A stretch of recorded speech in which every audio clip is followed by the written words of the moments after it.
and screams.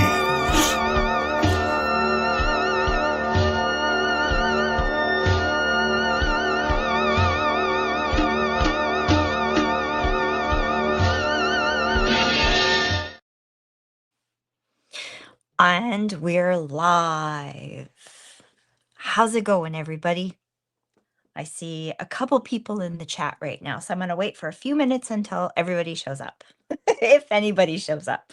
If not, I'll just be here by myself talking to myself. So, you guys, how's your week been going this week? I did a lot of fun things this week, actually, that I'm going to talk about once more people get here. I'm excited to watch this movie too, because I think it's going to be a lot of fun. It's a little different. It's more of a drama type of movie, but it's a bit of horror, and it definitely has a true story element that's horror for sure. But yeah, so we'll just hang on for a few secs while everybody gets here. I posted a link to this movie actually too, because it is on Look Movie. But I couldn't get subtitles on Look Movie, so I found it on YouTube, and that's the link that I posted here. Hopefully that works for everybody. And it's on there with English subtitles, so it just makes it a little bit easier because it is a German film, in fact. Well, we have one person here. Hey, Anthony, how's it going? Karen, I'm getting ready for training program July 10th. Seeing how to train your dragon. After training, I'm going to focus on finishing my book. Well, that's amazing. That's amazing. How far are you in the book now? Did you get a bit more farther ahead? Or still up to 2012? And How to Train Your Dragon. I don't know that much about that one. I haven't really looked into it. What's that one all about, Anthony? I mean, I've heard of it. I just don't know that much about it. What's that one all about?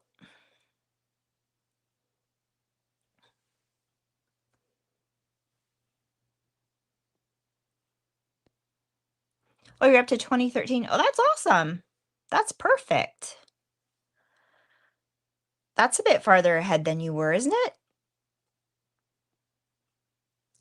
You're getting ready for Superman. Well, that'll be fun. The dragon one is from DreamWorks? Okay, that's cool. I'll look that one up right now while we're waiting.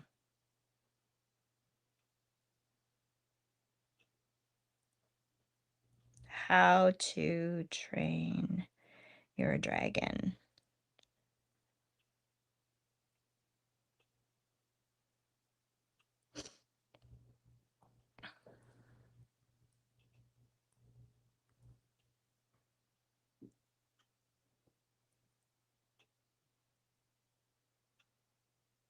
Oh, I can't spell. I'm figuring it out though.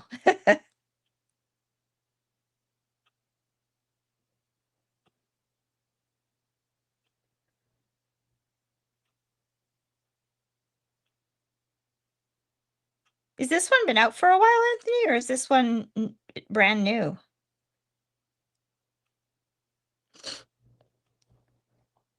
Oh, wow, that looks amazing. That looks like it's going to be a lot of fun. I think I want to go see that one. It looks pretty cool. I like the effects. The dragon's really cute. Super cute. Oh, and he breathes fire too. Ah, fun. That looks like it's a lot of fun, Anthony.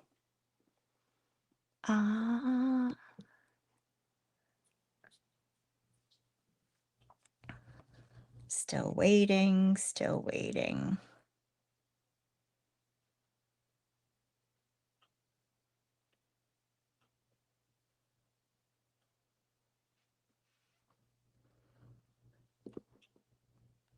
Thank you, buddy. Thanks for sharing me out. That's really cool of you. Oh, it's a remake of a cartoon. Oh, that's fun. This one's kind of like actual people and animation combined together. That's really neat. Oh, thank you, Anthony. I appreciate that. I very much appreciate that. That's very nice of you. to do that. And I'm still waiting for people to come and show up. So what else are you doing this week? Just you're pretty busy though with all these movies and stuff, hey? Guess what I did? I went and saw a really good movie yesterday or 2 days ago. I saw 28 Years Later. Are you going to go see that one, Anthony? I haven't heard you talk about that one. It was really good. I really liked it. I mean, there's a lot of people that are kind of mixed on it, but a lot of people did like it, I think. They're kind of mixed on the ending of this one, I believe, but I really liked it. And I'm in the process now of doing a big deep dive review of it with spoilers and everything. And so far I filmed yesterday and the video's an hour and 10 minutes long. So I think I'm gonna cut it back to a half hour for sure. It's way too long. Brianne is doing well. She's working. Okay, that's cool. That's very cool. Working on her drawings. That's cool. Is she an artist? Next movie is Megan 2.0. Yeah, I got to see that one too. I think that'll be really fun. Super, super fun to see. Super, super fun to see. But yeah. Okay, I think I'm gonna pretty soon get this movie going. I'll wait for a couple more minutes. I thought Mayanne was gonna be coming, but I'm not sure. Maybe she's busy this weekend. But we shall see. Oh, she's an artist? Well, that's cool. That's very cool. Okay, all right. Yeah, did you really like Megan, the first movie? I did. I thought it was really fun. The next one looks like it's going to be kind of zany. I'm kind of excited to see it too. You're up to 879 on your YouTube channel? What? Wow. Remember you hit over 1,000 before and then you started over again and you started over again. You're already up to that amount. Wow, you're doing an amazing job. That's amazing. Amazing. Oh, man's busy. Oh, okay. Well, that's okay. We can watch the movie anyways and get going with it. No problem. Why didn't your mom like it? Was it too weird?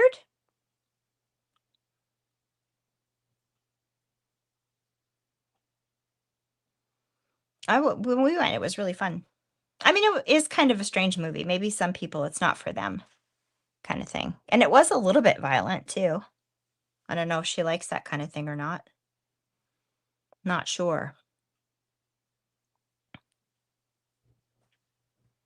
Okay, are you going to watch this movie with me, Anthony? Probably not. Probably going to be the only one watching it.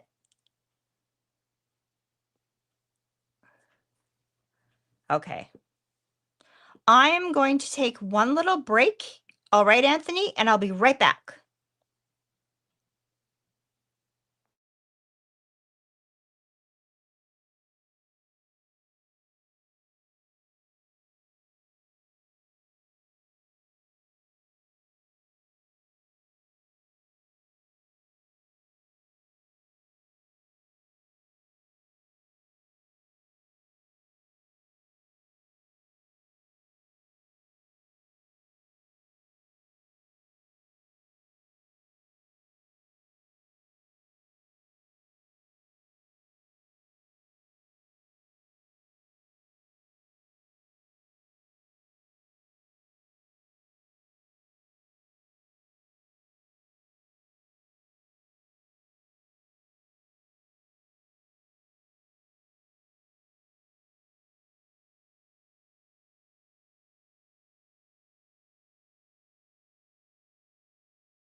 Funny, Abby. Hey, Anthony, meet my daughter, Abby, in the chat. Hi, Bug. How's it going? Are you going to watch the movie? Probably not. I have some scary stuff too. I've got a really cool clip that I'm going to play.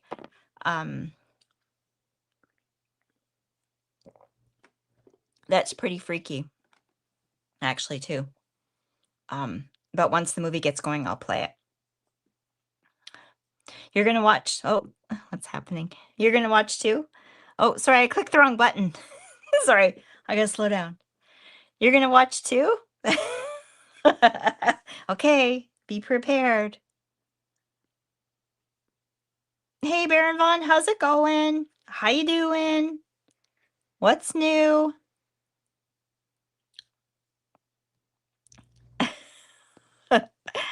Anthony says he already met ya. That's true. That's true. You guys are already following her on her channel too, so that's cool. Well, if anyone has not yet, go subscribe to Abby Court on the YouTube. She's got a really cool channel. She does acting and poetry and that kind of thing, and she's got a lot of good stuff up there already. I'm very proud of her because she's got pretty close to the same amount of watch hours as I have already, you know, so it's just amazing. She's doing really, really well. Really well.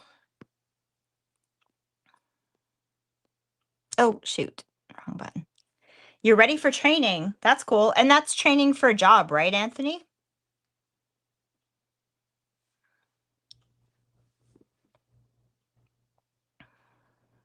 Training for your new job or the next job that'll come up.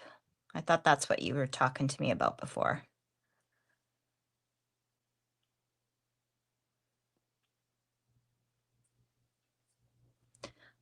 Okay. Well, if you're gonna watch the movie, Anthony, and Baron Vaughn, if you're gonna watch the movie too, that'd be cool. I'm gonna get it started right now then. We'll get going on it. So I've got it queued up. There's a link there. It's on Look Movie. It's on YouTube. Darn it.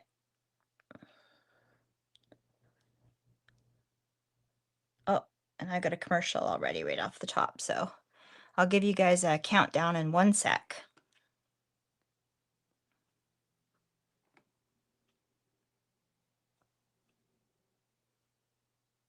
Okay, wait for it.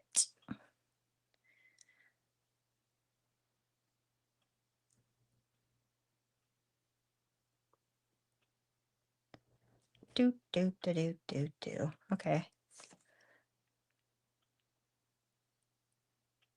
Okay, 5, 4, 3, 2, 1, play.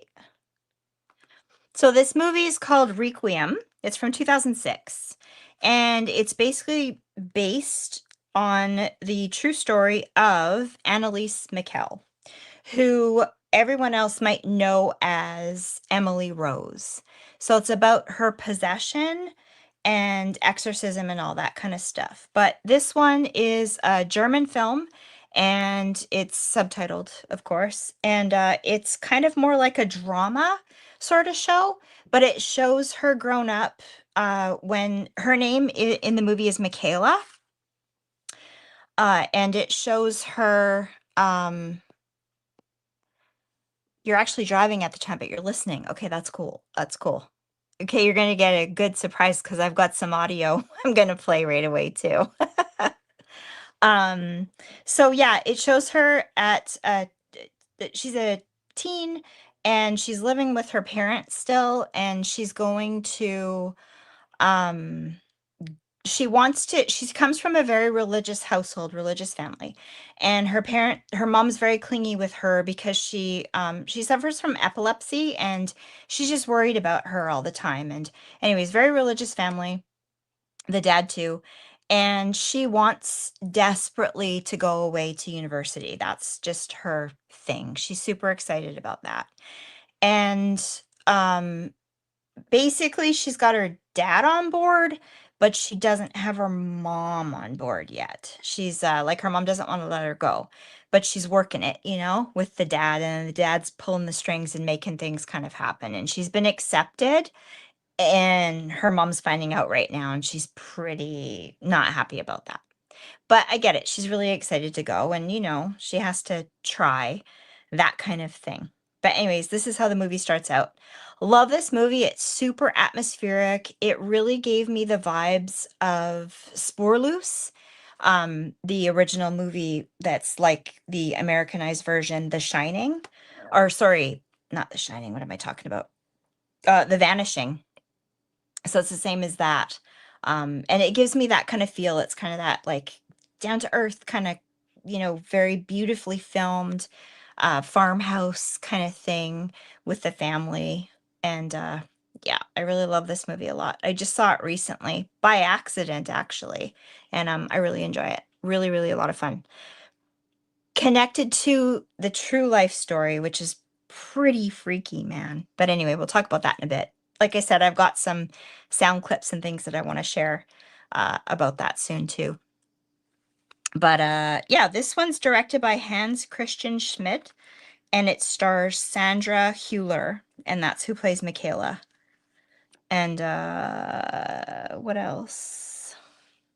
Her parents are named Marianne and Carl, I believe, and she has a younger sister named Helga in this film. In the true life story, she actually had three siblings. Three siblings, so it's a very scary story though. And if you've seen The Exorcism of Emily Rose, then you kind of know the story that's kind of behind it. That kind of thing. But yeah.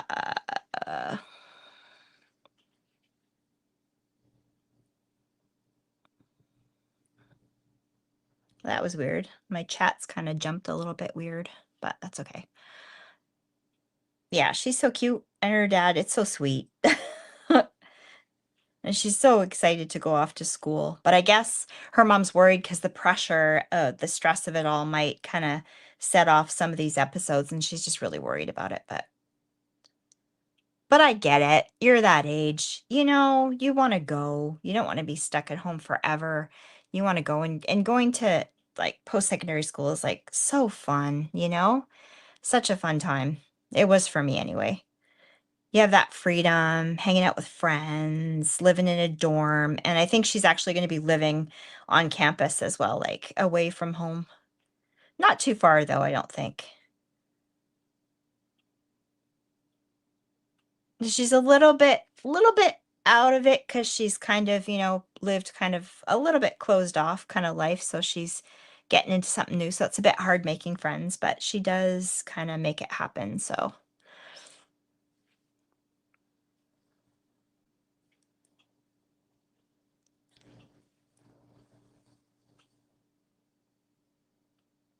and I love that she's in one of those big lecture theaters with a blackboard down below, but of course, she shows up late, and the teacher makes a spectacle of her because she's late to class, you know? So it's kind of embarrassing. It's kind of funny. I loved those classes though. In university, I took, I swear, every single first year class just so I could be in those huge lecture theaters with all the chairs and I just love that so much. That whole vibe. I mean, I don't think I'd ever go back to school now, but if I did, I would definitely do like a single class like that in the evenings or something just to brush up on stuff. I think that'd be really fun.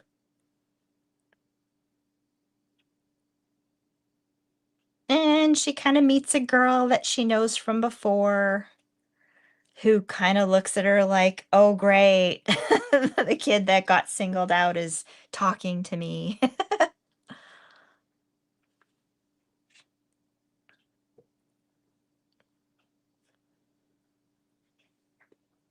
But yeah, so this one's like an hour and a half. It's not a super long movie. It's pretty short. Pretty short. But the real life story is just incredible. And the girl, Annalise McKell, who was allegedly possessed. Um, she was born in 1952 and she lived to 1976 when she passed away at, excuse me, 23. So it's a pretty sad story. Pretty young girl. There's been movies and books and things written about it for sure. And I have to say, it's one of the stories that really kind of scares me. Aside from the Exorcist true story, which does scare me as well. But this one just really freaks you out because of all of the writings about it and the descriptions of everything and those audio tapes. Oh man, I gotta tell you, they're so freaky. So freaky. Like even today when I was like dabbling in that kind of stuff, I was like the hairs on the back of my neck were standing up. Even though I know it's okay. It's all good. It's okay. It's a story, It just is a little bit freaky, a little bit scary to me. Although this is kind of a neat story too because she was ill and there's a lot of controversy over the whole thing of whether, she was just ill and she needed a doctor's help through this and she wasn't actually possessed. But then there's a lot of stuff that's kind of like makes you wonder, especially when you hear those tapes. Man, oh man, gotta say, very freaky. Uh,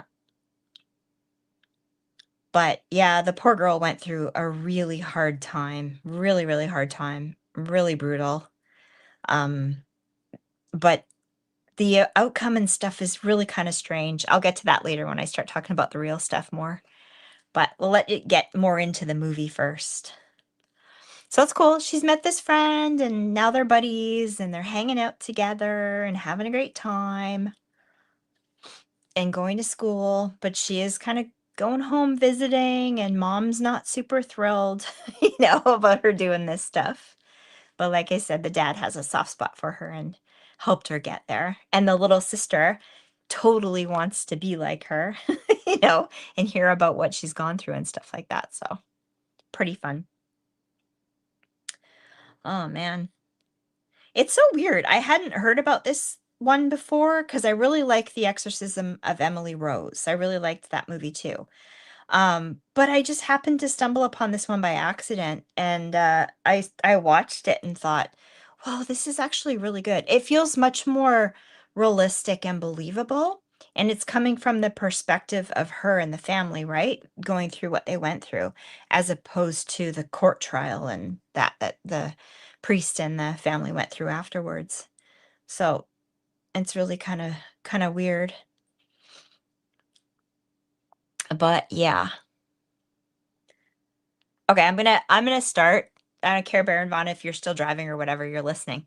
I'm gonna start talking about the real life stuff. Okay, so Anneliese Michaela was born in 1952 and she lived to 1976. German, 23 years old, she lived to, which is really sad.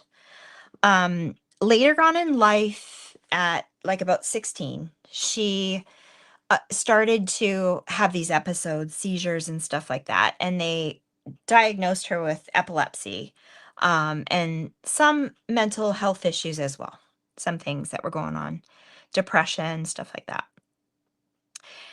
And as the years went on, she found that well, they all found that none of the medication was working. Like she was just getting worse and worse and worse and worse. Now keep in mind this was um back in like 60s, 70s. So, they may not have known that much about every single illness that was out there at the time. So that, maybe things just weren't quite right or they didn't diagnose her properly or whatever.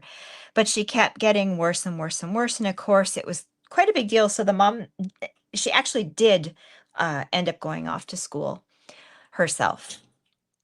And the mom, didn't want to let her go. Totally understand that completely. And things just started to get weird, like stuff started happening that they couldn't explain. And she just came back from school and completely deteriorated. Things were really, really bad. And because there was a lot of stuff that was kind of weird, especially she was like very religious family and she was starting to have this aversion to anything religious. So she couldn't recite the prayers. She couldn't go near any objects. She didn't go to church. Everything was like very disturbing, upsetting to her. She was starting to see really weird visions of like demonic kinds of things, and it was really scary to her. So, and I guess stuff at home started happening that was going weird, like things moving and like noises, and just her behavior was getting really, really bad. And like I say, the medication, nothing was helping at all, which is really weird. So they decided at some point to contact the church. And they contacted the church, but of course they blew them off like they didn't want anything to do with it, especially back then too. So it took them a whole bunch of tries to get them to finally find a bishop that would look at it like look into the case and study things to see what was happening there. And then from there, he was convinced, and they got another couple of priests on board, a younger priest actually, to perform an exorcism. And they ended up performing like how many? 67 exorcisms on this girl over the course of 3 years, because at age 20 to 23, they were performing like two exorcisms a week, like 4 hours at a time. And, one thing that is questionable is because she was 23 years old, she's like an adult, right? So she chose to not do the medication anymore and, you know, decided that they wanted to go full force with the religious aspect of it. And just things got super freaky. Like she faded away because near the end she wasn't eating anything, right? So that wasn't good. And it is kind of weird they didn't have like a doctor on board, but like I said, she was old enough to be able to choose what she wanted to do, even though she was with her family. Um, it was her call, right? Her call on what to do. But still, near the end, they should have somehow like forced her maybe to have an IV or something to get something going through her to keep her going, but they just never did.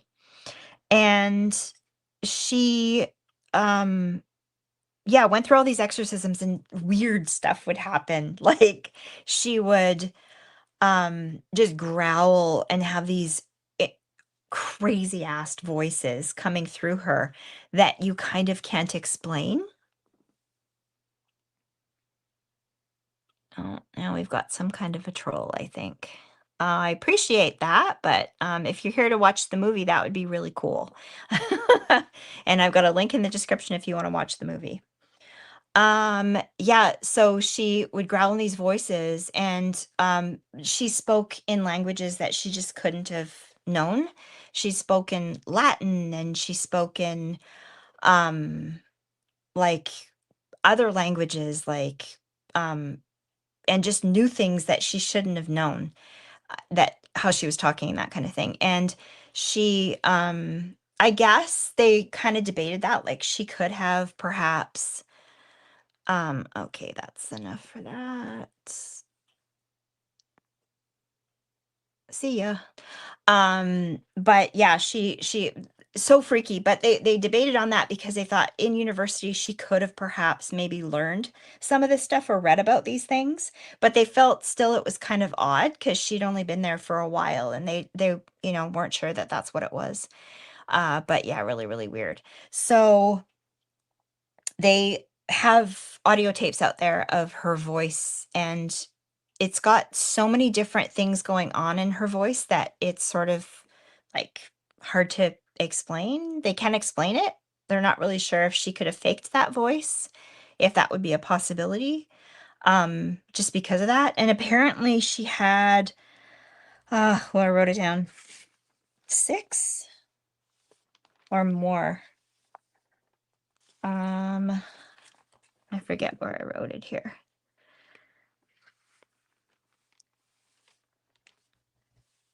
I feel like I remember six, but I'll change that if I find where I wrote that down. Different demons apparently inside of her talking through her. So really freaky. Like like really high level demonic entities kind of thing coming through her. And she got where she would go into these trances, and she would go through these talking these voices and stuff, and religious stuff would just flip her out. She'd say horrible things, completely not like her regular personality whatsoever. And she would even like she wouldn't eat. She wasn't eating properly or drinking anything, but she would eat bugs and drink her own urine kind of thing. She would claw at the walls, and she would like genuflect, so she'd be like kneeling up and down kind of thing so often, like to the ground, that her kneecaps were broken. Like that's how bad it was. And the poor girl just withered away to like 30 kilograms, whatever, 30 kilos. Um, just like very, very sad.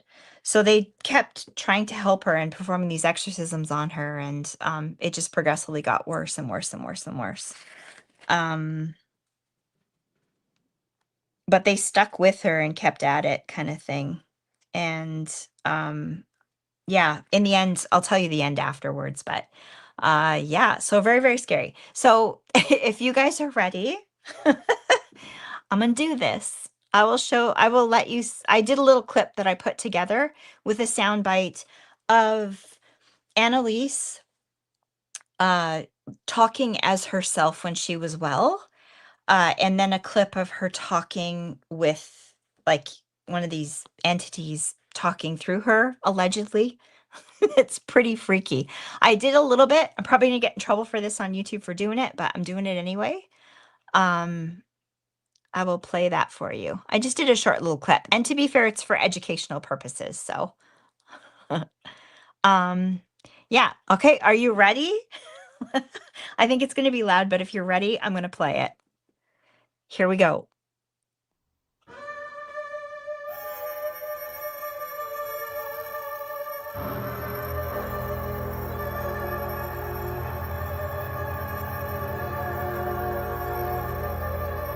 Es tut mir leid, das ist so leicht zu haben, wenn es dann wirklich schlimm wird. Kind Gottes. Ich hab ein Moderschlag.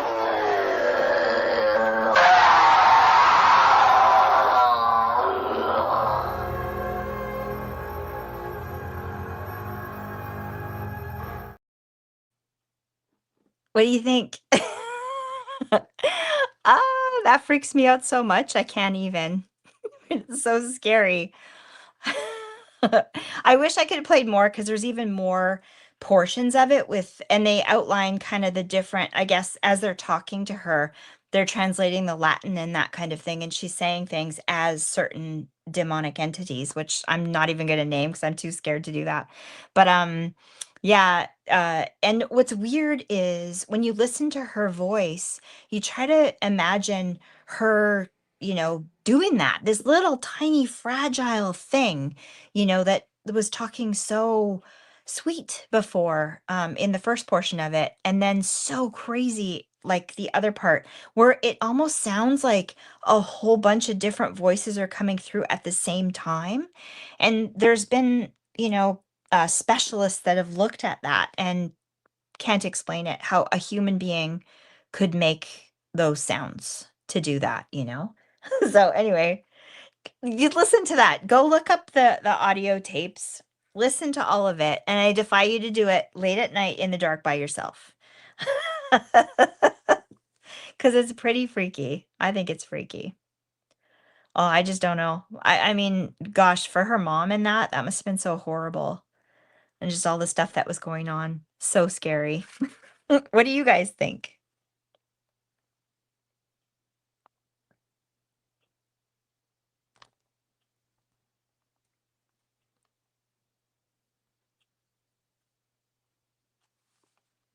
I'm just going over my notes to see if I missed anything.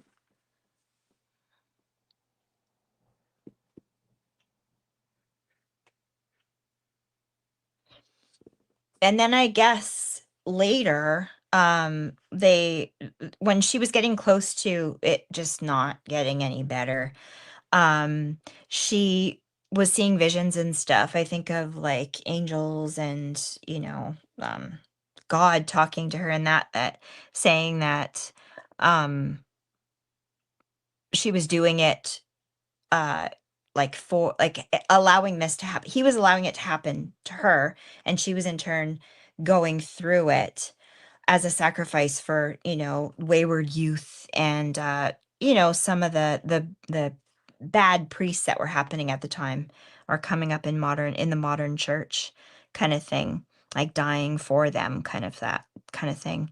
And at some point near the end, she was had a vision, and an angel came to her and said, you can, or Mary even came to her, or Jesus or something like that, and said, you can keep going, but it's not going to end well. You're not going to survive this. There's no way to fix it. Or you can come with us now. And then she would die, like uh in place of all of these people, all of their sins, kind of thing. So pretty crazy. But like, it's hard to say, because it, like, a lot of what she had going on physically could have explained it. She had illness, and she could have been having these hallucinations and stuff like that. But then there's all the other side of it that's really scary, like the voices and the knowing Latin, um, aversion to these objects. And I mean, stuff was moving. There was a lot of stuff going on that was making these people kind of go, I don't know if this is just a sick girl or if there's more stuff going on here. So pretty scary. Would have been scary to be around at that time, that's for sure. I feel for her, man, and the poor mom too. And then ironically, afterwards, she did pass, and the mom and dad and the priests got charged, with manslaughter, and they ended up getting convicted, but and charged with like 6 months imprisonment, but it ended up being reduced to like 3 years probation. So that's kind of weird, kind of strange too that happened. Um, but I guess at the same time, she was an adult and she was making those choices herself freely. So, but still, they were kind of up against it because they didn't, when she was completely incapacitated, they didn't like help her, take her to the hospital or do anything for her. They just kept going with it, but it's what she wanted. She kept fighting for that. That's what she wanted to have happen. So really freaky. And then I read too that their house that where she was at staying, the family home, actually a fire started and it burned down too. Like weirdly, without anyone being there. So that's pretty strange too. Man, I wish I had been doing this back then and I could interview people, chat with the actual people about it, because that would be really cool. I think it's really scary though. I think.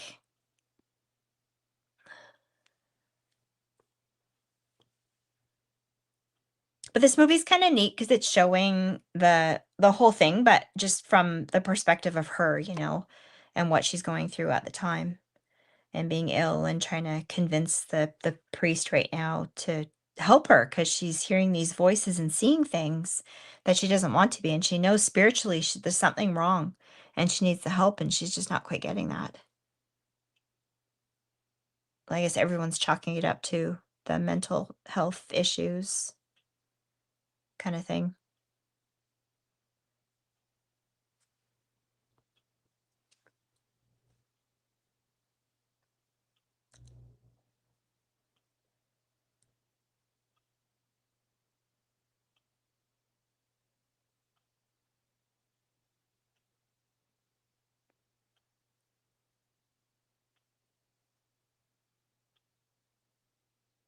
But I guess even at the time too, they didn't want to believe that like stuff like that actually happened. A lot of priests didn't really believe that either, that it actually happened. Poor girl though.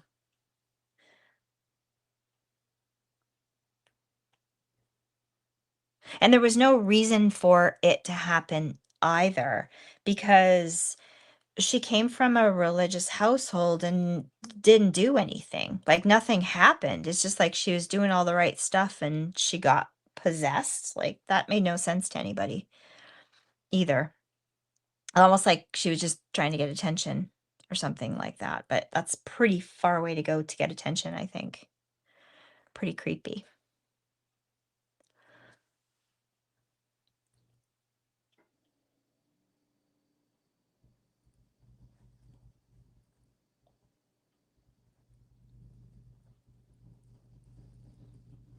In school, she's got this friend. This friend of hers is really kind of nice. She's there for her all the time. So I wonder if that's kind of a thing that happened with the true story as well. I'm not sure. I think in the true story, she was kind of very isolated in this home with this family. You know, she wasn't really out socializing that much. She kind of came back from school and then that was it. But in this one, they're showing her like meeting a guy, having a boyfriend, having her friend, that kind of thing. But then things just progressively keep getting worse and worse and worse.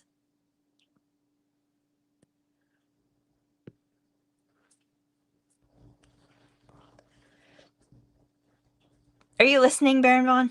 Are you listening still?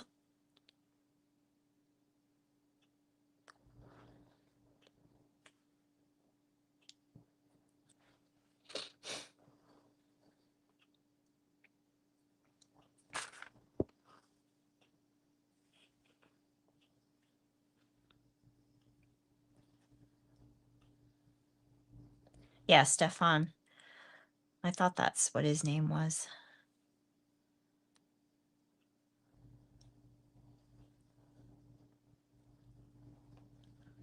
What do you think of the audio tapes?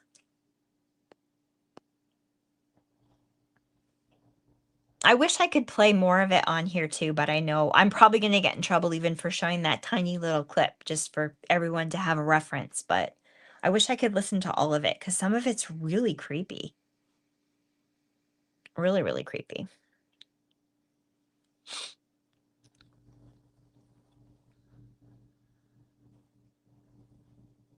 It is when you, that clip that I had, even when you listen to that short little clip, you can hear different voices overlapping within it. And it's like, how, like, I don't know how anyone could do that. I really don't.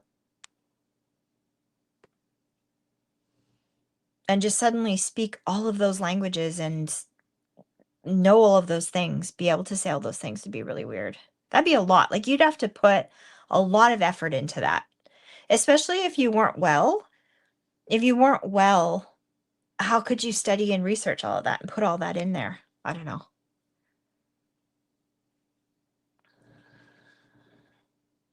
And to be such a, she's tiny, she's withering away, super skinny, tiny, to have that power come out of you projected in your voice would be pretty weird. Pretty weird.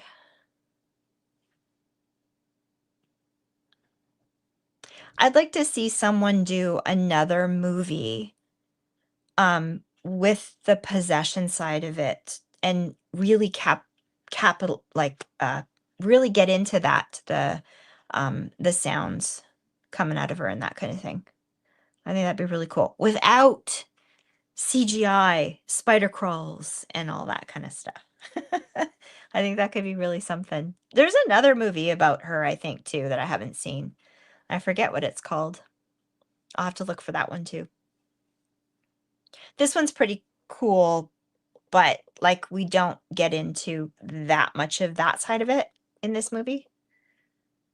Although we see her going through these troubles, you know, talking about the problem she's going through and seeing her family kind of come apart from it.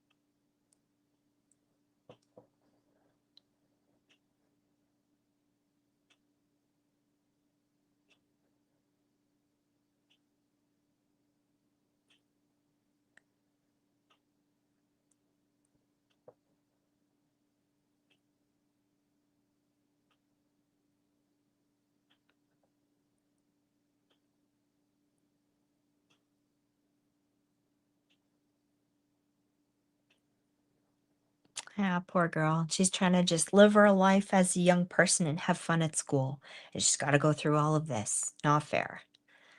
Not very fair. It'd be horrible back then, like, and going through stuff like that and just no one listening to you. Nobody listening.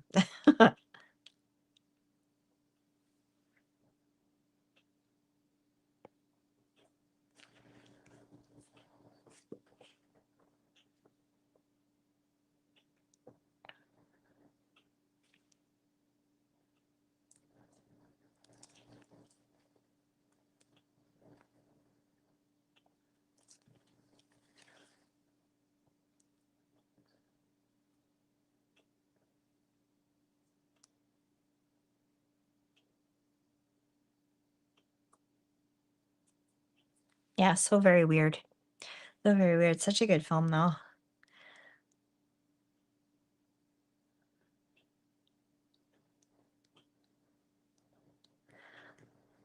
It's so different from what I've been watching the last couple days because I went and saw 28 Years Later, and that's been in my head for the last couple of days. And I'm just dreading having to edit down an hour and 10 minutes of video.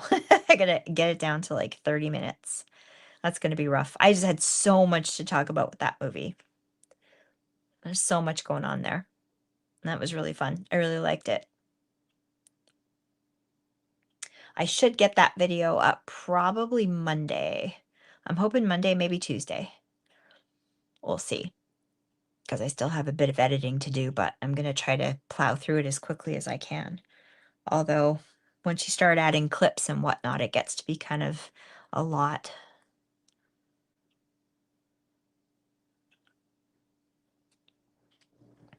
And then at the same time, she went for testing, right? And you wonder if maybe she was just wrongly diagnosed. But everything they said she had, they gave her meds for, just didn't do anything for her. It just got worse and worse and worse. So I just wonder if now people could look back on it and understand better what was wrong with her, because it was a long time ago too. An awfully long time ago.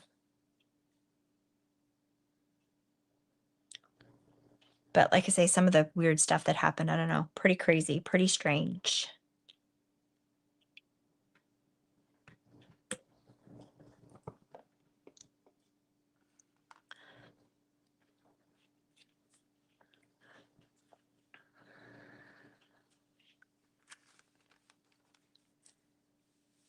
I don't think I wrote anything else down about this. Let me check.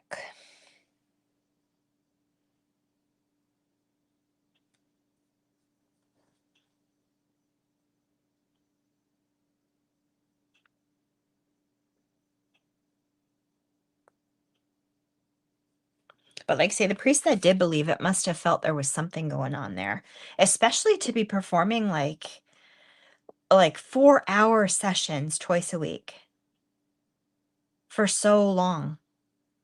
Like 67. It's like, wow. And I guess because she was just doing so badly with everything that was happening, like how she was acting and stuff, they had to go only so long each time before they had to stop, or she would have like not made it. But anyway, in the end, she didn't make it anyway, but because in the end, she just wasn't eating anything at all. She essentially starved to death. But I heard, and it could have been part of the illness as well, but I've heard that with possession, allegedly, if it happens, that'll be something the demonic would tackle, is you stopping you from eating and thriving, because they don't want you to make it. You know, they want to take everybody else out around with you, and they don't want you to make it, and just make everybody as miserable as they possibly can. So it is kind of a common thing. They'll make it so that they can't keep food down. They just can't keep it in. They just keep like getting rid of it. So that's pretty scary. And I can't even imagine, poor girl, she was like kneeling so much for so long, every day for like hours and hours and hours, that her kneecaps were broken. Oh, Yeah, imagine that. Like, I don't know about you, but even trying to like bend down and get back up again, sometimes you're like, it's hard to do, right? Can you imagine doing it that much to where your knees are broken and like clawing the walls and stuff like that? Horrible. Would have been really scary to see someone going through that. It's just too bad they didn't have a doctor on site with them going through it. Like I believe they would now if something like that happened because they usually require that, but they didn't at that time. Different country, different time, you know, maybe they didn't have the same kind of rules. And plus she was an adult, so she could just say what she wanted to. So, but still at 23 years old, you're still kind of young. You're still very young. So, pretty freaky.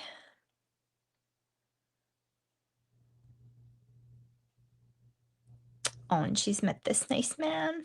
Aw.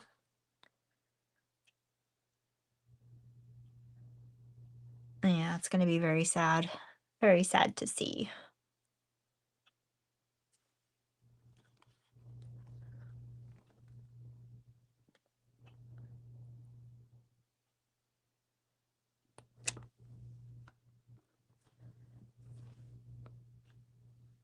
And she's totally changing her look.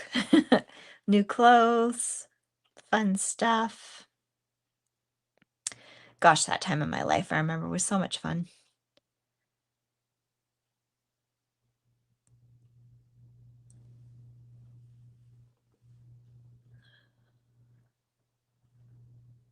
Man, I've been doing so much editing and so much stuff. My eyes are just like totally taking a beating. Oh, it was so fun though. I love being able to go to the movie theater. It's so fun to be able to see a movie and really enjoy it. We were in the theater seats, like in a row where the movie screen was like right close, but we were up a bit higher. So it was like right there. So it was such a good time. I haven't had that kind of a good experience at a theater for a long time where I really enjoyed watching. I think Evil Dead Rise was probably the last time I had that good of a time watching a movie in the theater. And there was a few people, so it was pretty fun. Like it was the matinee on Thursday when it first opened, the very first showing, and the theater was pretty full here, so that's pretty cool in the daytime. I really liked it though. There's gonna be a lot of people that hated it and say all kinds of things about it, but I really enjoyed it. I thought it was a good movie. I really loved 27 Days Later. Or I mean 28 Days Later. A lot. And so this one I was really looking forward to seeing. And I think it did not disappoint. I was like on the edge of my seat the whole time. Just couldn't couldn't stand it. So good. And I actually I got a coffee to go into it with, and very quickly I realized I probably shouldn't be drinking coffee while watching that movie, but I did anyway. It was fun. Super duper fun.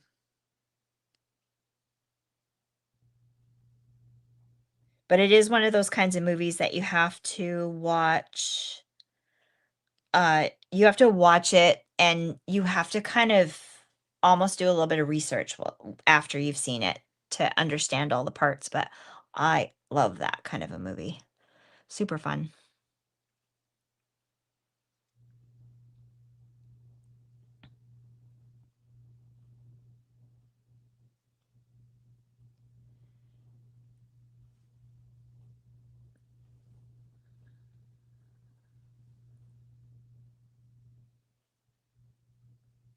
Oh, and it's Christmas time and they're opening presents.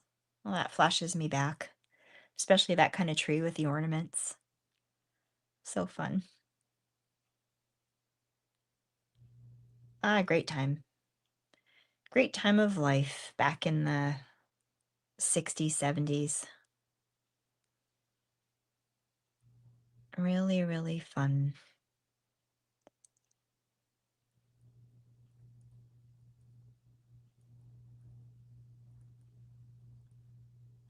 And got her mom a leather purse.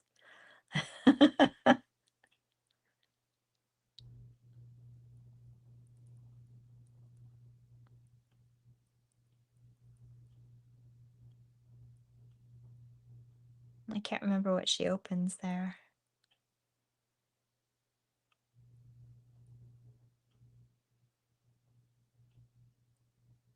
Did they actually have candles burning on that tree? That's crazy.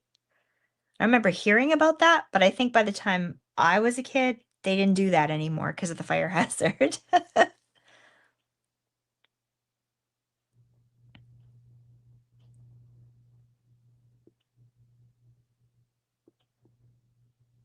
I guess at this point she's still taking her medication. Though it's not working, she's still kind of seeing and hearing things, so pretty scary. Anyway.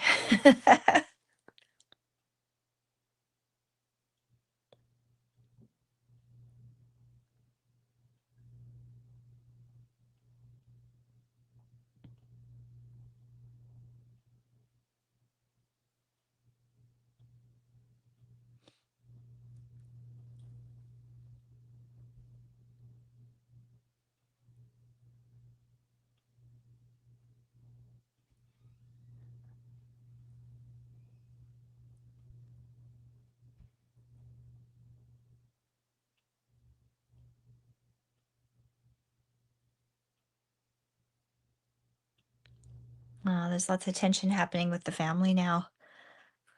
Her mom's having a hard time of it.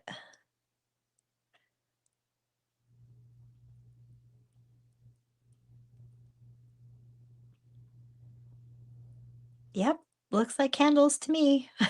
Oh, that's crazy times. Hopefully that tradition never comes back, burning down our house.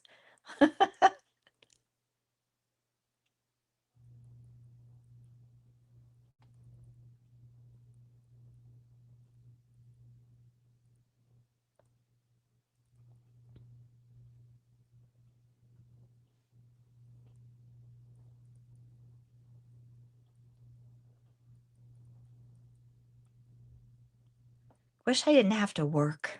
I wish I could be off more. There's so many things I need to review. I've got a bunch of screeners I still have to go through and watch and do reviews for. I feel like I'm never going to get it all done. But one day at a time is what I say. And I love doing these lives because it's kind of like ties it all together and it makes it a little bit more fun. Like I do a lot of research for them before I do them, but it's kind of like a treat at the end of the week before I got to start the week over again. But I'm promising I'm going to get more I'm going to get more reviews done for sure. I've been neglecting that. I got to get back on track with it for sure. But I don't like cranking them out too fast because I find if I do reviews that are like just 10 minutes long, they just don't perform like they used to. I've got to do the half hour, 20-minute, half hour videos or they just don't do as well. So I got to get back on that. But I'm going to be starting this week for sure. There's going to be one at least deep dive review, maybe two. We'll see. And I've got some more interviews coming up as well too. I got to get on those. But so much work, so exhausting.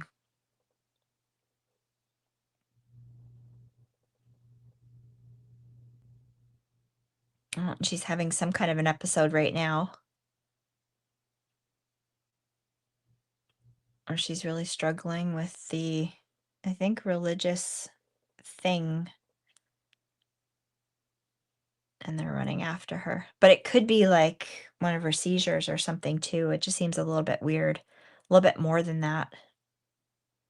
I'd be really curious to know if she, like, if someone could explain, that what it could possibly be other than possession, if perhaps it could be something else, which I'm sure somebody could explain that. And they're probably just thinking there's too much. She's got too much stress going on right now with all the school and the mom and dad thing and all that.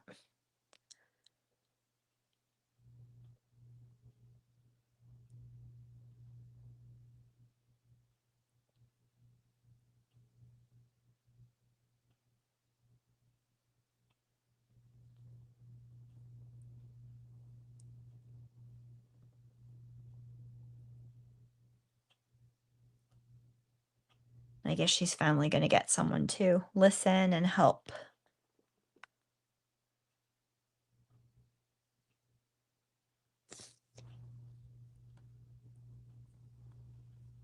It's kind of a slow burn, but it's just kind of a good movie. I really like it. You can fill in all the blanks too with it. And knowing the backstory is cool. But it's the kind of film that it'll shows you stuff and you can decide, whether you believe it or whether you think it was just her mental health deteriorating.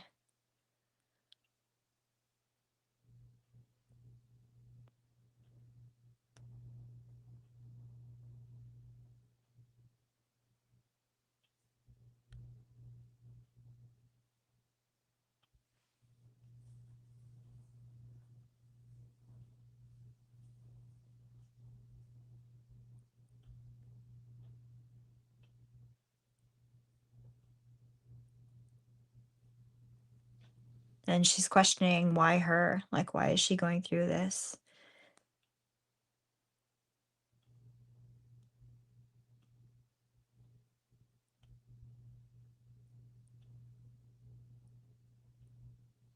And she's against praying. She doesn't want to pray. She's losing it a little bit. I guess this is him starting to sort of see that maybe there's something else going on there.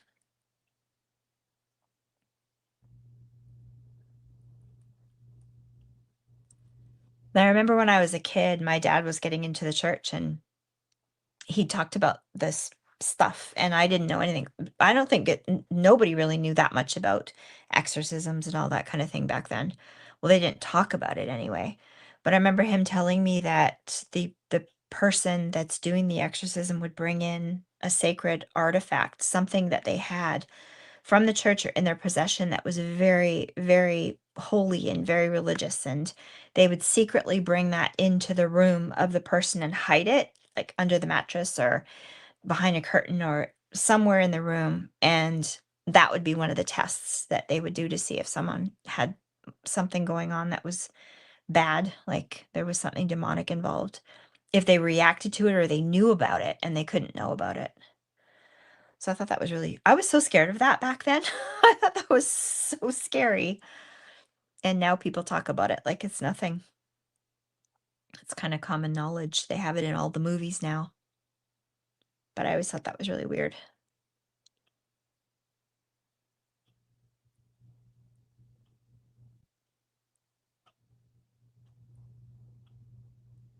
And then I always wondered what kinds of artifacts, like what would they have had? What things would that represent?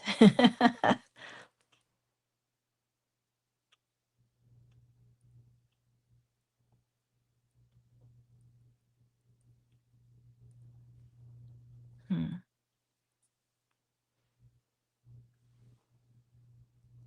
On her mom's knitting.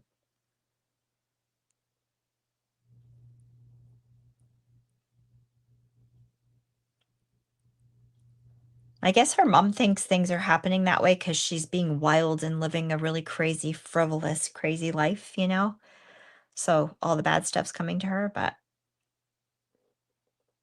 that's not it.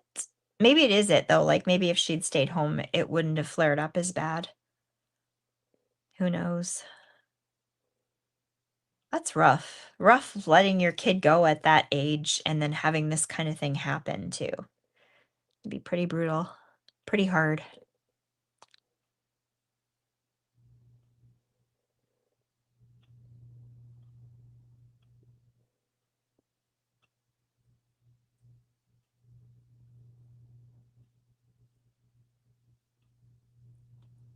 Oh, and her friend's going through a rough time too.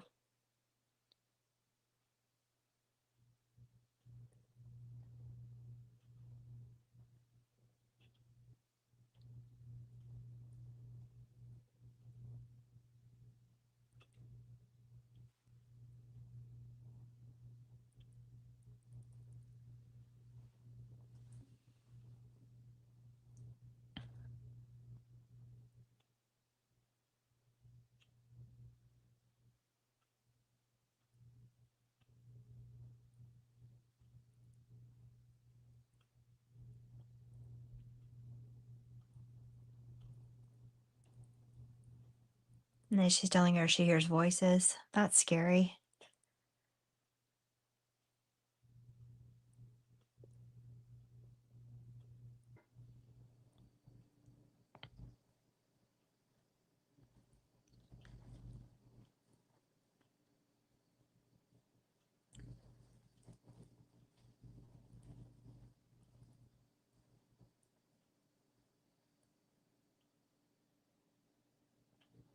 And her friend thinks she's crazy, and that's that for that.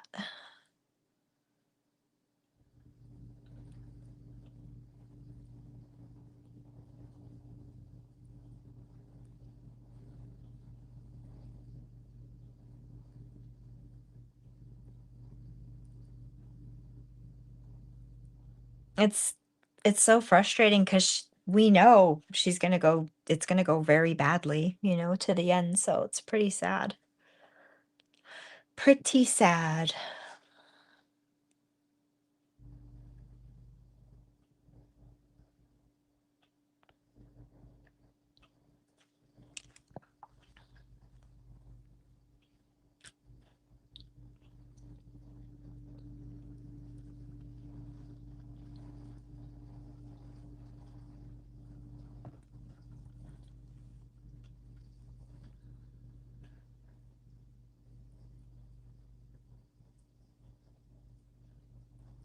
Uh-oh.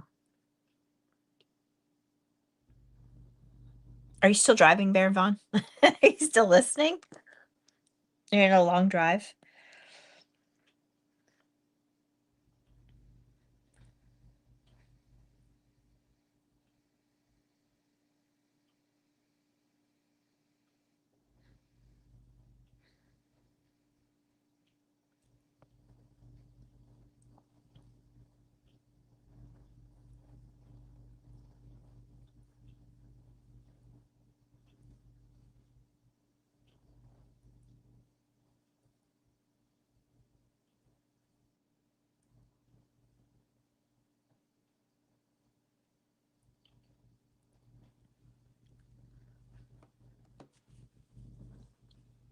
You just got home?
Poor girl. By herself. Something bad's gonna happen.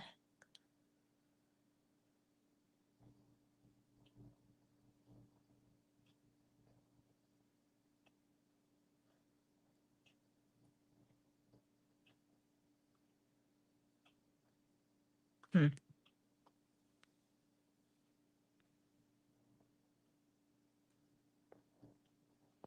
But you just got home? You're saying you did?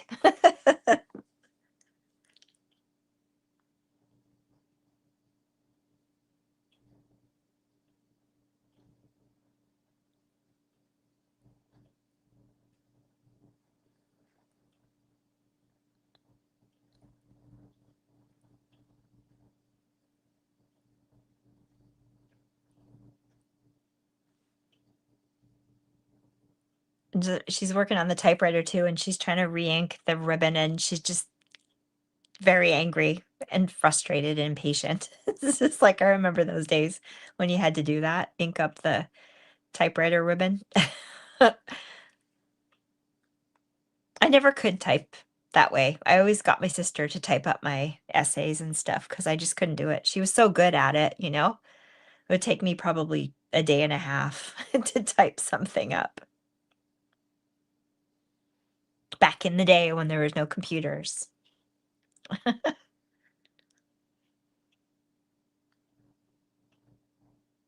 Oh, it's kind of sad because her friend's gone home. Her boyfriend's she's kind of given the boot for now, and she's at her dorm room by herself. And it's not good. She's alone with her thoughts and all these things.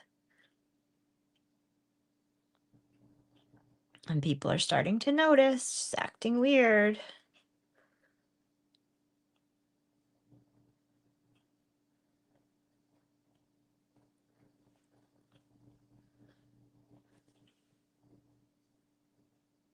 I don't know if you'd like this one, Baron Vaughn. This movie. Maybe.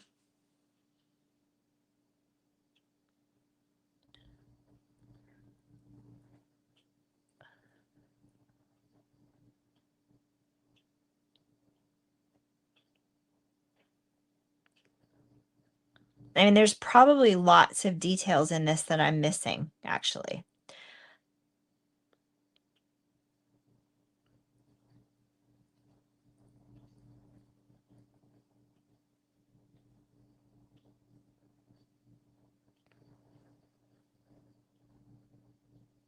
I think you'd really love 28 Years Later, though, because there's so much stuff to unpack and connect the dots to. Oh my God. I just loved it. I went home from that movie and I just thought about it nonstop for like 24 hours. I just kept going over stuff and connecting things together. It's just so crazy. And then when I watched other people's videos and stuff, some of the other stuff that was kind of I wasn't sure about made sense too. So it was pretty fun. It's not a movie for everybody because there's a lot of people that are not going to like doing that kind of thing, but I love doing that. I think that's so fun.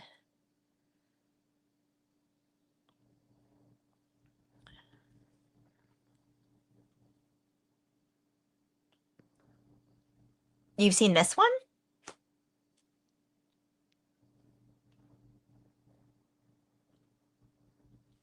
Requiem? Probably you have. I mean, it's connected to all this stuff, so.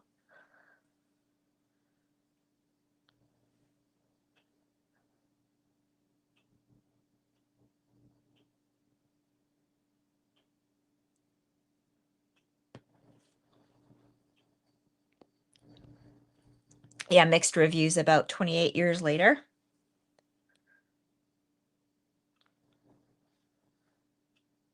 Yeah. Um yeah. And when you see it, when you finally see it, you'll understand. Like there are certain people that have a movie has to just be there, clear cut, easy to follow, have some scares and whatnot going on, but then the end, they get it. This one is different, it's put together really differently, and there's lots of little parts that connect together, and I'm sure we'll like have more expanded upon in the next two films.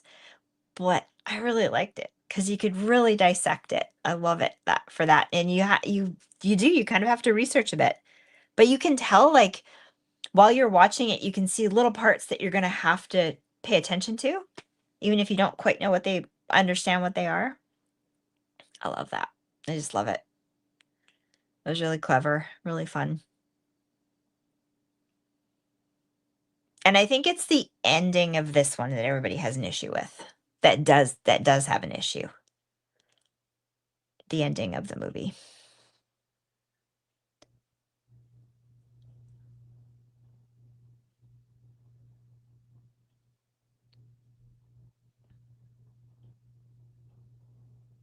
But you and I don't watch necessarily movies and judge them on good or bad. We kind of judge them on content, right? And where the story's coming from and where it's going, kind of thing. I think, anyway. That's what I do.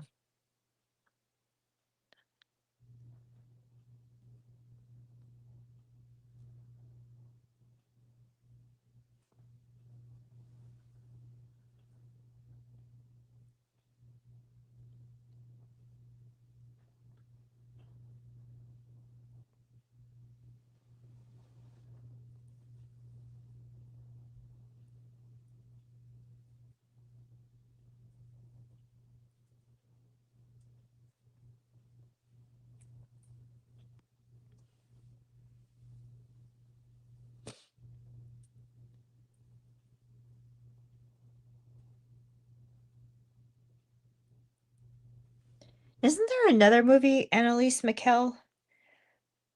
Let me look. Annalise.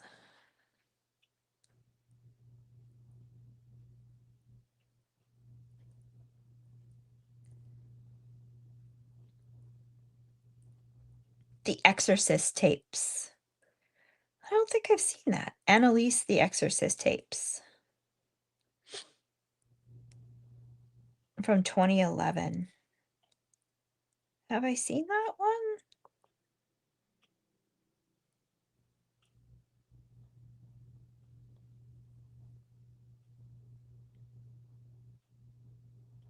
No, I don't know if I've seen that one.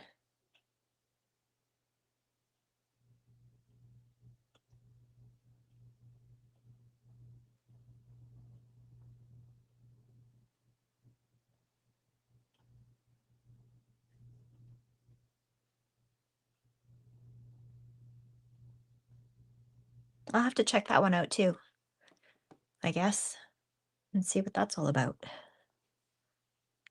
Have you seen Baron Von any other good movies coming up or anything good on this line? Maybe not this character, but demonic exorcism, weird stuff, hauntings.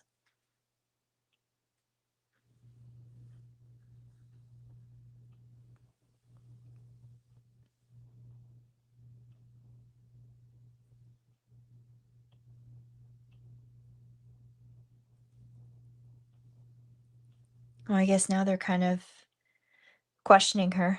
The priests are starting to know there's something going on, and maybe mom and dad's going, oh, maybe there is something going on here.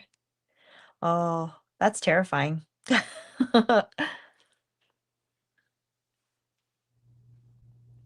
Gosh, my eyes are so blurry. Oh, need to take a break. Break from editing.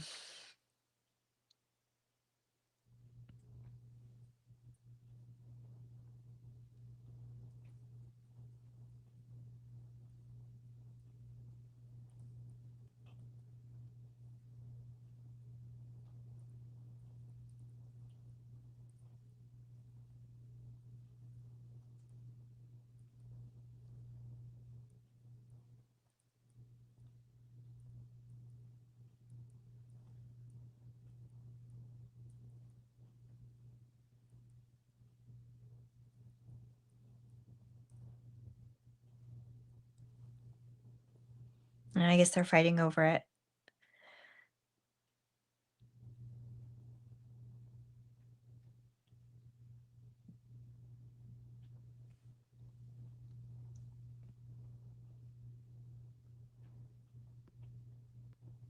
Oh yeah, I still have to see that one. It's still not streaming yet, though. I gotta wait. I still want to see it, even though I know people didn't say very good stuff about it. I still want to check it out to judge for myself. Yeah, well, editing's rough, man. Like I stayed up really late last night just to get a bit done because I was kind of in the mood, and I didn't get that far. Doesn't matter how much of a routine you get into with editing, it just takes a long time. Doesn't seem to matter. And I've gotten where I can go pretty fast too, but it doesn't matter. You still have to listen to the whole thing, play back, do the cuts, add the clips, tweak it, play with it, you know? It's like it's such a big job. Kudos to all the editors out there. Because you're awesome. And I always get to a point where I'm exhausted and I'm like, that's it, I'm done. Upload it. I'm not doing anymore. And I find with my videos too, I edit heavily at the start and it tapers off as I go. and the clips and the extra jazz dies off near the end of the video and I don't care anymore. But I do find the 30-minute videos are my favorite. I feel like I can just put those together the best and get them out there. I wish I could do one of those a week. That's the goal.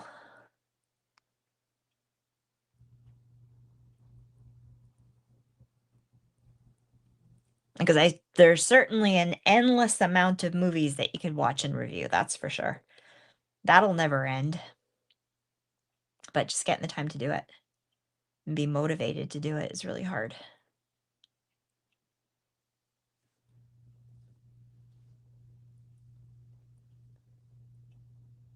But what trips me up too is like when a movie comes out in theater and I drop everything and I got to go see it, and then you feel that, you know, anxiety to like get it reviewed fast and get it out there so that you're on par with everybody else.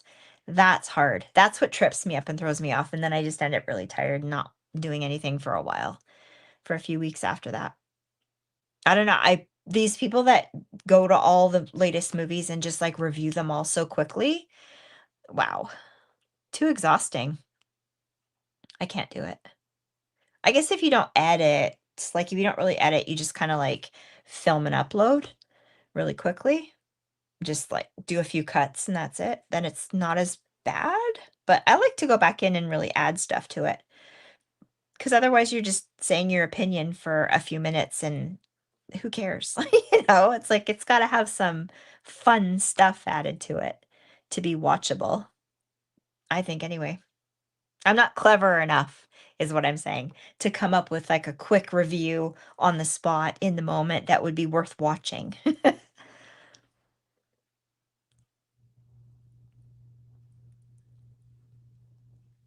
Be like, I liked it. It was really good. 4 out of 5. Bye. That's it.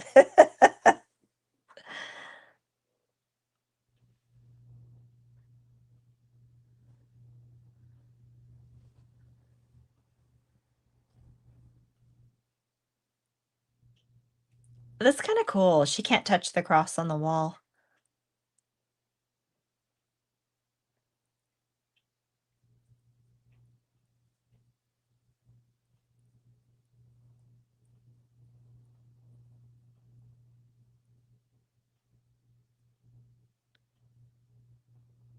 I like that scene. I think that's really clever. It's so simple, but it was such an effective scene.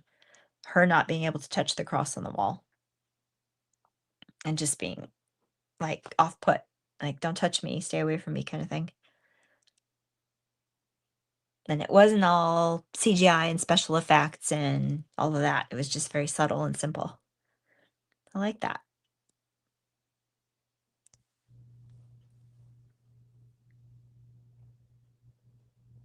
And I guess her friends are starting to realize it's not good.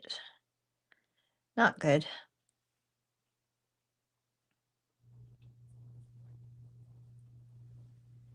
And what are you going to work on next editing wise, Baron Vaughn?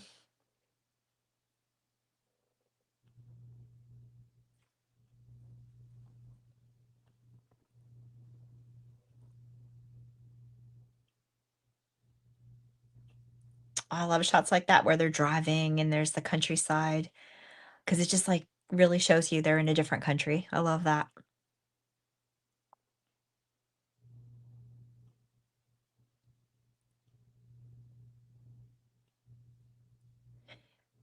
The dad's surname is Mr. Klingler, and I think the town where she passed away had a similar name to it. I forget. I wrote it down, I think.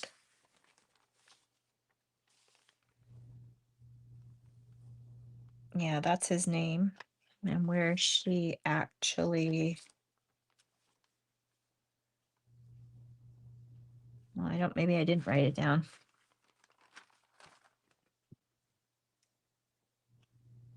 Annalise Michael.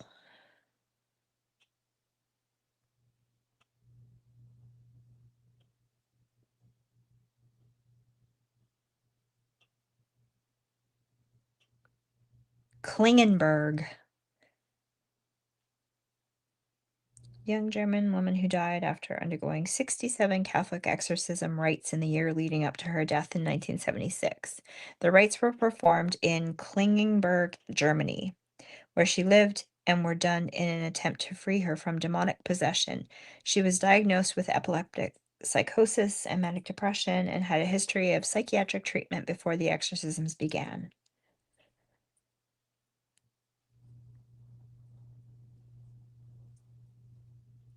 That's so crazy. So that's kind of a neat twist. What did you say you're working on? You're working on sequences for my silent film. Oh yeah, that's right. That's cool. How's that going?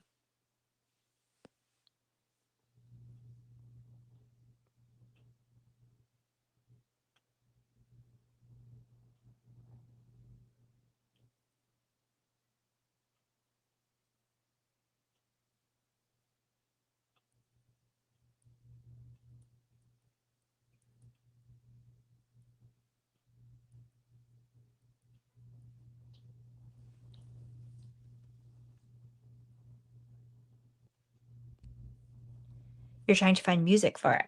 Are you going to use the same kind of thing that you did with the other silent film clips that you've done?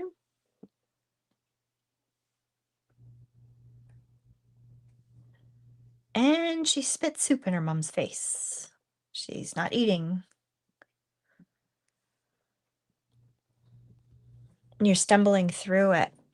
Are you looking for something that has that flair of a silent film? Or are you looking for something that's more connected to The Exorcist type of thing? And if so, uh, which, like, could you find something that kind of combined the two together? Because that would be cool. And are there not maybe any apps or anything that could do that for you? Where you could create music, custom music yourself? Because that would be cool too. And I bet you could. I bet you there's something out there that you could do that with, where you combine the two together.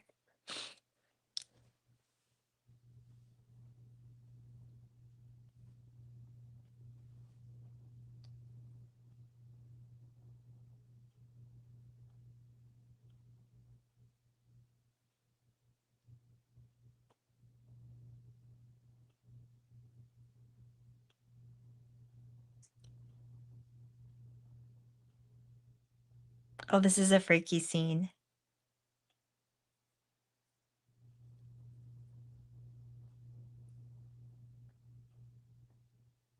Where she's screaming at him. Aw, and the dad. I feel so bad.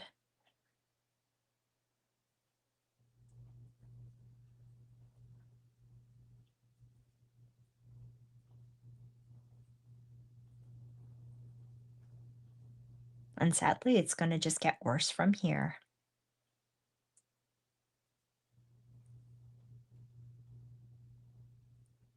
Oh, it's so sad. But I'm sure you'll figure it out. You'll figure out something cool. But I think that would be neat if you could do that. Somehow find an app and you could put in the kind of music that you want and turn it into that silent film kind of thing.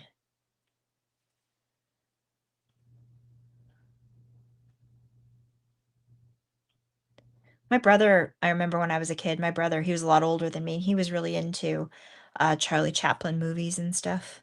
I remember that's where I got that first sort of taste of that, which is cool.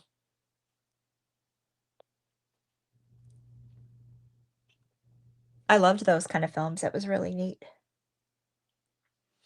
And I think they used to show them at the university at the time, and he used to sometimes take me there to go see movies like that at the university. But I was little. I was like, oh gosh, I was probably like 9 or something like that. But he was in university at the time. So that was cool.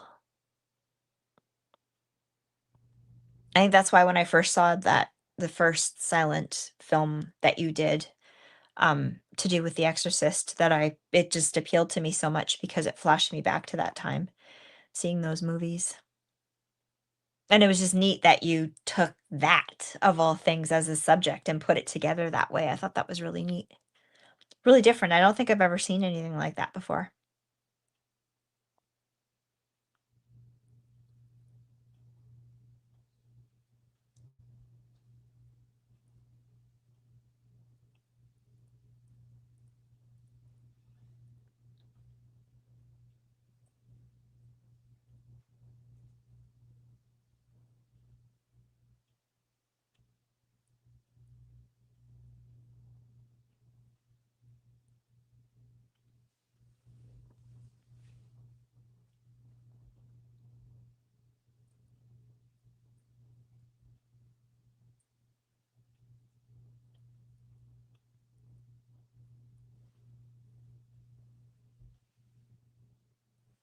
I'm so glad this movie was on YouTube because I would not have been able to follow any of it on Look Movie with no subtitles. For some reason, it's one of those movies, it just doesn't work that way.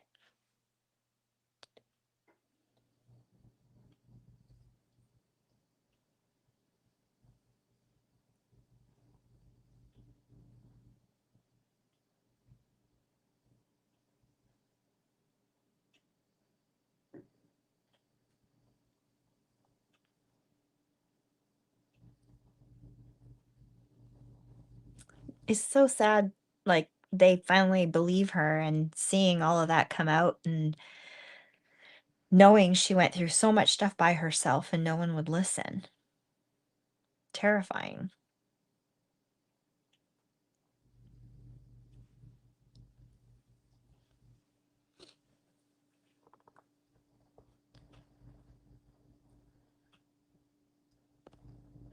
You're going to post them in parts? Like, as you make it? You mean?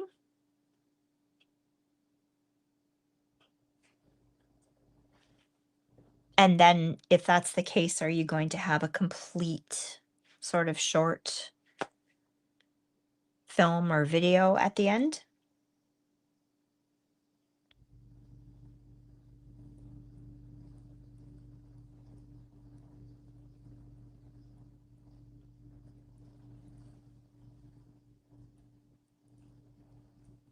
Aw, and her poor sister, too.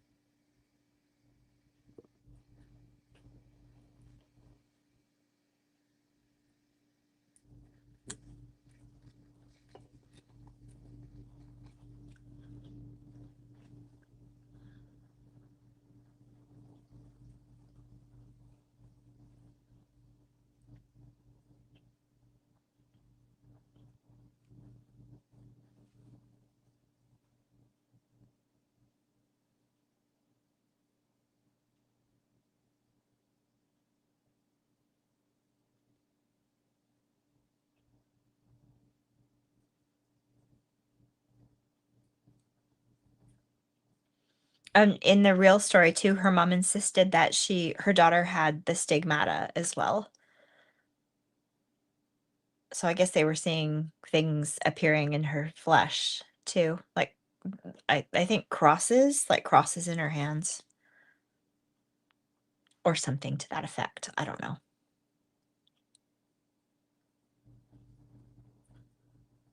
Those are some interesting stories, too. Some of the people that have gone through the stigmata and that kind of thing.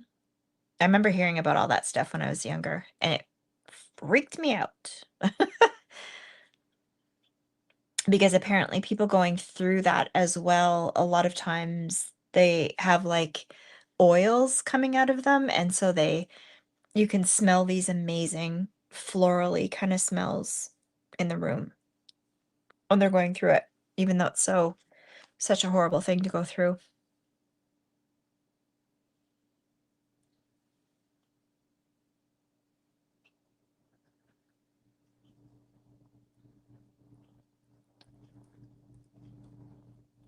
Gosh, my eyes.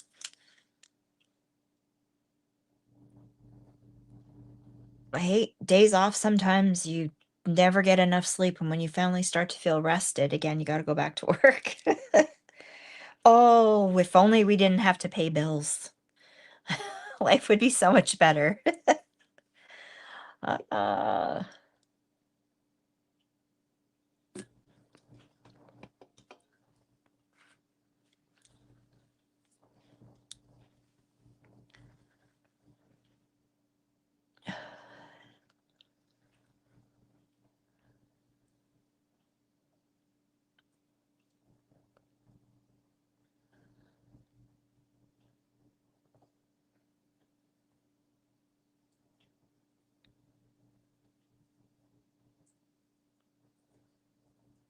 I do have to get through a couple of Screener 2 movies that I've gotta review. The only thing I have an issue with is that sometimes when you get movies like that, people can't watch them. So you're reviewing them, but they can't really check them out. But I'm gonna do it anyways. Because the movies are not available sometimes from indie films. But I'm gonna do it anyways.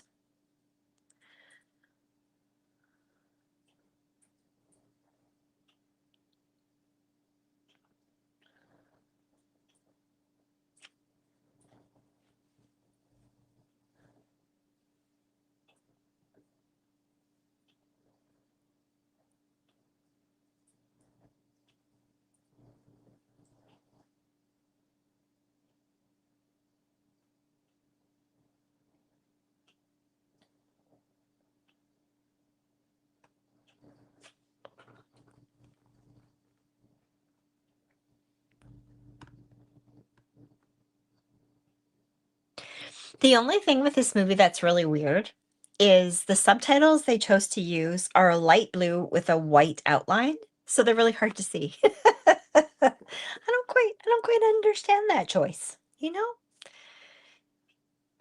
Maybe it just thought that person thought it was a good idea to do that, but I appreciate that it's online anyway. Maybe that's why my eyes are going all buggy.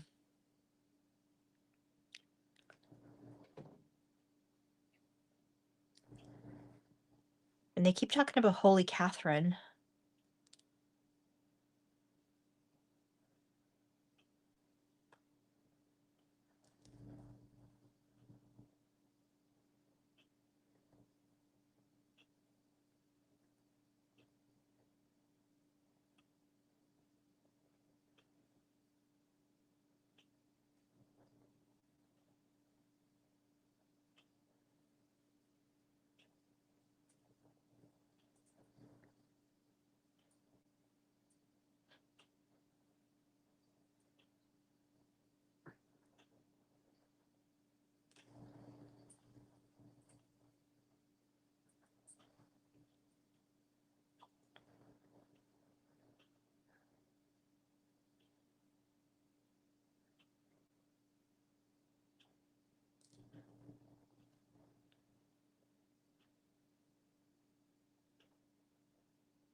And it's German. I can't read that.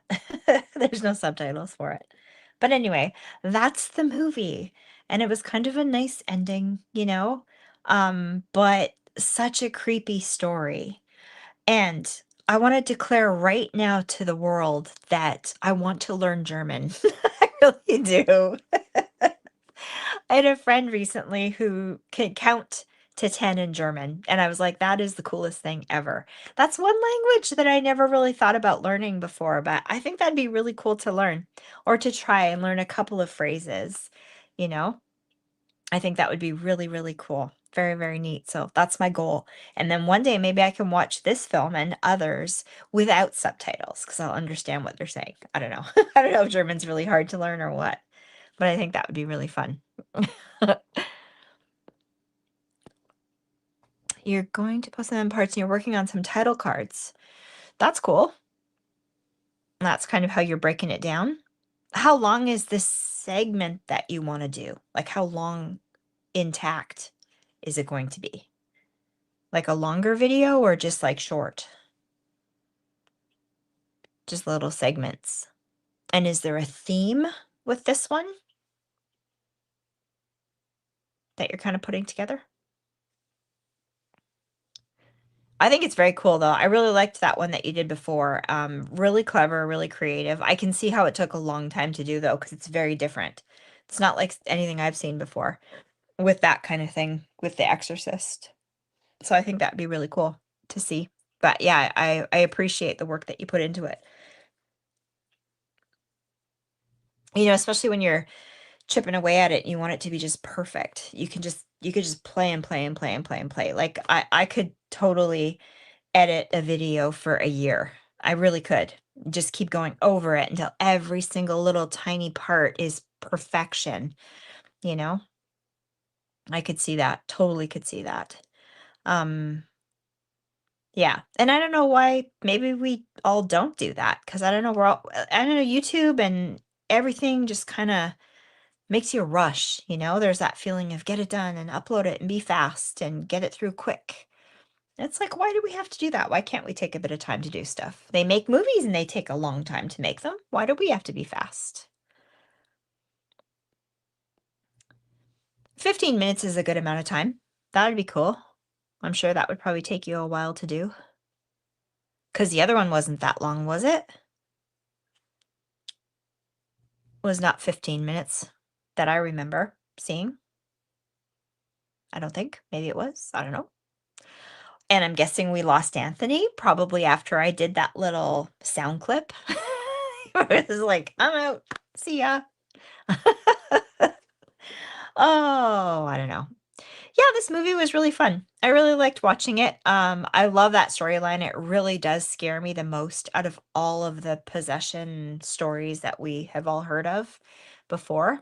But I enjoyed this. I enjoyed the backstory and all that to it too. Kind of glad the sound clip thing's over because I don't really want to revisit that again. I'm kind of over it. But yeah. So that's all you're doing is working on that, hey Baron Vaughn? That'll be the next video that you bring out? Or are you doing any other things lately? Any other reviews or anything?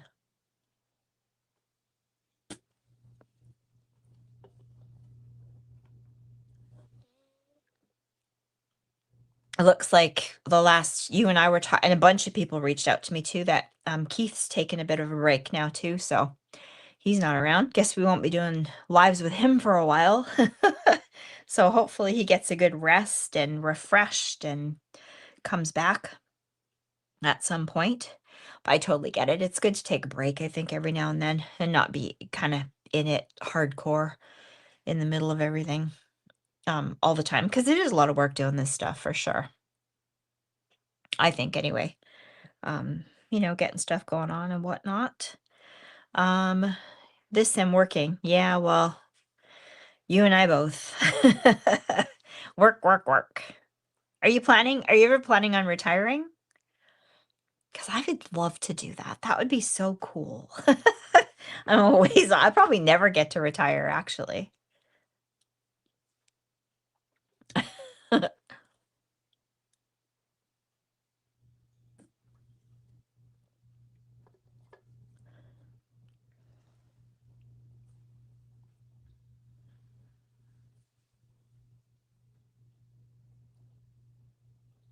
And if you were to retire, would then you do your videos full time?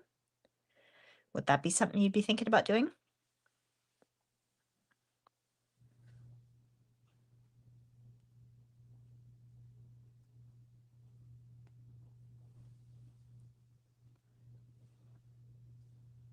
Maybe? No? Yes? Oh, you're going to retire at 67. That's a good goal. That's not too bad. Could I do that?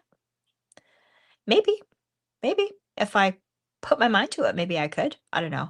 I don't want to do a regular job like forever, but I don't want to stop being busy and doing stuff. So for me, I don't really think I'll retire, I'll always be doing something. But yeah, the regular day job kind of stuff for sure at some point would be good, just because it's physically too hard to keep going with that and stick to that kind of schedule. I think it's so much more easy on your body to have more of a flexible schedule where you can kind of work, the kind of hours and time that you need to kind of enjoy life too, right? Not just like everything kind of flying by you all the time sort of thing. So yeah. Okay. I'll do that too. 67. That's my goal. Retire at 67. Gives me a couple years. Couple of years. So fun. Okay, you guys. Well, this was fun. I liked this one. I hope you guys liked it too. I think I'm gonna take off now and do a little bit of editing, this evening before I go to bed. But thanks, Baron Vaughn, for hanging out, driving while you're driving. That's cool. Appreciate it. Good luck with all your editing and your silent film. I hope that you get something out there really soon because I'm anxious to see it. Send me the link for sure. And thanks, Anthony, wherever you are, buddy. I hope that you get to see your dragon movie and that your memoirs shoot up to 2020 soon, because I think that'd be really cool. From 2013 or even to 2015, that would be really exciting. Yeah. So anyways, you guys, I will be back next Saturday with another one. What am I doing next Saturday? What's the movie? Dun, dun, dun, dun. Let me look. Next week will be, is that next week? Oh, next week's going to be Possessed, Baron Vaughn. We're going to watch Possessed from 2000 and talk all about Ronald Hunkeler and all of that. So I'm pretty excited about that. That'll be really fun. I'm going to try to dig up some stuff that maybe you don't even know.